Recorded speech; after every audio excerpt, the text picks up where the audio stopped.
Houston నగరంలో 90 అడుగుల అభయాంజనేయుల స్వామి విగ్రహ ఆవిష్కరణకు సంబంధించి ఇప్పటికీ ఆగస్టు 15 నుంచి అన్ని రకాల ఏర్పాట్లు, ఎన్నో రకాల పూజా కార్యక్రమాలు కూడా జరుగుతున్నాయి. శ్రీ శ్రీ శ్రీ అహోబిల జిఆర్ స్వామి గారు కూడా ప్రత్యేకంగా ఇక్కడ పూజలు కూడా నిర్వహిస్తున్నారు. వారితో మనం మాట్లాడదాము. స్వామి, ఇక్కడ 15వ తేదీ నుంచి చూస్తూ ఉంటే ప్రత్యేకమైన కార్యక్రమాలు జరుగుతున్నాయి. విగ్రహ ఆవిష్కరణకు ఇప్పటికే ఎందరో తరలి వస్తున్నారు. సో ఏం చెప్తారు?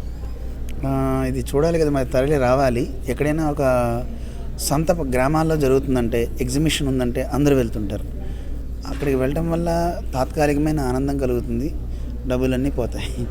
కానీ ఇలాంటి చోటుకి రావడం వల్ల ఒక మానసికమైన శక్తి పెరుగుతుంది. ఎందుకంటే హనుమంతుడు అంటే ధైర్యానికి ఒక ప్రతీక, సాహసానికి ఒక ప్రతీక. ప్రతి మనిషి ఏదైనా పని చేద్దాం అనుకుంటాడు, కానీ ఆ పని సక్సెస్ కాకపోతే ఏడుస్తూ ఉంటాడు. అది హనుమంతుడికి కూడా తటస్థించింది. అలాంటి స్థితిలో ఎలా హనుమంతుడు తాను నిలబడ్డాడో చెప్తుంది హనుమంతుని యొక్క చరిత్ర, సుందరకాండ. అందువల్ల మన ఆంజనేయ స్వామి వారిని మనం చూడగలిగితే ప్రతి వ్యక్తి దిగులు పడద్దు, ధైర్యంతో ముందుకు అడుగులు వేయడం నేర్పిస్తాడు, బతకడం కూడా నేర్పిస్తాడు. నీ కోసం నువ్వు బతక్కు, దేశం కోసం బతుకు, రాజు కోసం బతుకు. ఆంజనేయ స్వామి రాముడి కోసం బతికాడు, తన రాజును బతికించుకోవాలి అని, రాముడికున్న దుఃఖాన్ని పోగొట్టాలని చూశాడు, దేశం కూడా బాగుండాలని చూశాడు. అవతల దేశంలో ఉగ్రవాదం ఉంటే వాడి నెత్తిన వెళ్ళి ముట్టాడు, వాడికి మంచి చెప్పాడు. అలాగా ఒక దూత కృత్యం. హనుమంతుని చూస్తే ఎన్నో కోణాల్లో ఒక దూత ఎలా ఉండాలో చెప్తాడు. అంటే ఇప్పుడు విదేశాంగ మంత్రులు ఉన్నారు, వాళ్ళు ఎలా మాట్లాడచ్చు అనేది మనకి నేర్చుకోవచ్చు. తర్వాత ప్రతి వ్యక్తి ఎలా ఉండాలో మనకి నేర్పుతాడు హనుమంతుడు. ఓకే, అంటే ఈ విగ్రహానికి సంబంధించి ఎన్నో ప్రత్యేకతలు ఉన్నాయి అని అంటున్నారు. సో ఎక్కడి నుంచి విగ్రహం వచ్చింది? మొదటి నుంచి ఇప్పటి వరకు మీరందరూ దీంట్లో ఉన్నారు. సో ఏం చెప్తారు? అంటే మూర్తిని మనకి స్వామివారు చాలా అద్భుతంగా ఒక డిజైన్ చేశారు. ప్రతి చోట మనకి ఆంజనేయ స్వామివారు వివిధ రకాల భంగిమల్లో ఉంటారు. కానీ ఇక్కడ 2 చేతులతో ఉండడం మీరు వినే ఉంటారు, స్వామివారు చెప్పారు. అయితే 2 చేతులతో, ఒక చేతితో ఉంటేనే బోల్డన్ని అభయాలు ఇస్తాడు ఆయన. 2 చేతులతో ఇస్తే మనం 1000 చేతులతో పెట్టుకోవాలి ఆయన ఇచ్చేవి తీసుకోవడానికి. అలాంటి మంచి సంపదలు మనం పొందాలి అని హనుమంతుడు ఇక్కడ పంచధాతుమయంగా, మనకి స్టాచ్యూ ఆఫ్ ఈక్వాలిటీలో మనం చూసాం 5 రకాల ధాతువులతో నిర్మాణం చేస్తారు కదా, మెటల్స్తో. అలా ఇక్కడ కూడా పంచధాతువులతోనే నిర్మాణం చేశారు.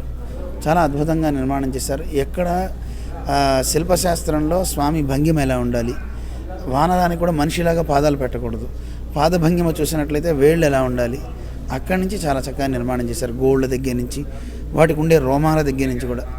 ఆ రోమాలు కూడా పాదాల దగ్గర ఎలా ఉంటాయి, కాళ్ళ దగ్గర ఎలా ఉంటాయి, వాటన్నిటిని చక్కగా డిజైన్ చేశారు. చాలా బాగా డిజైన్ చేశారు. దీనికి సంబంధించి వేలాది మంది కష్టం ఉందని చెప్తూ ఉన్నారు. సో ఇండియా నుంచి కూడా ఎందరూ ఎక్స్పెక్ట్ చేయలేని విధంగా అందరు ఇక్కడికి రావడం జరిగింది ఇప్పటికే. సో మీరేమంటారు? ఏమనేది ఉంది, అందరు రావాలి, అందరూ చూడాలి. హనుమంతుని యొక్క వైభవం కేవలం ఇది ఒక ఆరాధనామూర్తి అనే కాకుండా, ఆరాధన కోసం ప్రత్యేక మూర్తి ఉన్నారు. స్టాచ్యూ ఆఫ్ యూనియన్ అనే పేరుతో స్వామివారు ఒక ఆధ్యాత్మిక కోణంతోనే ప్రజలందరినీ ఏకం చేయాలి. అలా ఏకం చేసి అందరూ కలిసి ఉండాలి. కలిసి ఉంటే కలదు సుఖం అంటారు కదా, అదే ఆంజనేయ స్వామి చెప్పే మాట.